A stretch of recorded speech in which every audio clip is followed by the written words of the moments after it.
On ne présente plus la classe S, vaisseau amiral et vitrine technologique de Mercedes qui fait référence dans le monde des berlines de luxe face aux Audi A8 ou BMW série 7.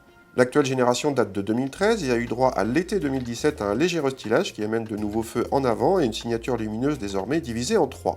L'autre nouveauté majeure se trouve sous le capot, notamment pour les diesels. Fini le V6 et retour aux 6 cylindres en ligne pour la 350D qui gagne au passage 28 chevaux pour atteindre désormais 286 chevaux. Celle-ci a droit d'office à une boîte automatique à 9 rapports.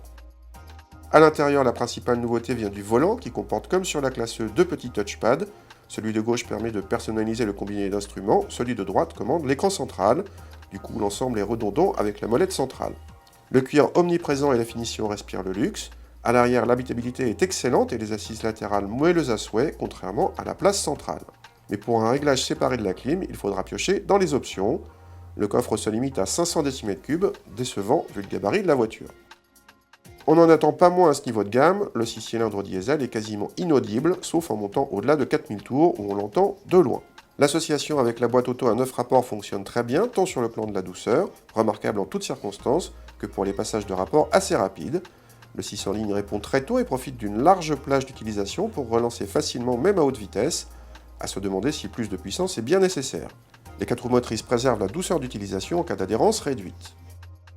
Côté châssis, le confort est bluffant, même en mode sport, qui reste un compromis très prévenant, mais la série 7, quasiment aussi confortable, est beaucoup plus dynamique et offre un meilleur compromis. On notera que la plupart des aides à la conduite modernes sont présentes en série, mais certaines ne le sont qu'en option, comme la vision de nuit ou le pack d'assistance à la conduite plus. S'il y a plus de 100 000 €, les options de look et de personnalisation sont légitimes, ce n'est pas le cas de celles concernant les fonctionnalités de sécurité, mais les rivales, tout aussi chères, en font de même.